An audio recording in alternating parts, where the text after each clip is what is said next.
ராமநாதபுரம் மாவட்டம் பரமக்குடி வட்டம் நயினார்கோவில் ஒன்றியம் குளத்தூர் கிராமத்தில் அமைந்துள்ள அருள்மிகு ஸ்ரீ லட்சுமி நாராயண பெருமாள் கோவில்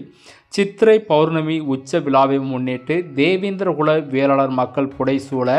தனது வைகை ஆற்று பயணத்தை முடித்துக்கொண்டு வைகை ஆற்று மண்டபத்திலிருந்து புறப்பட்டு தேவேந்திரகுல வேளாளர் மக்கள் பல்லாக்கு மூலம் தூக்கி வர தேவேந்திரகுல வேளாளர் இளைஞர்கள் ஆட்டம் பாட்டத்துடன் தேவேந்திரகுல மக்களின் தெருக்களில் வீதி உலா வந்து தேவேந்திரகுல வேளாளர் மக்கள் வாழும்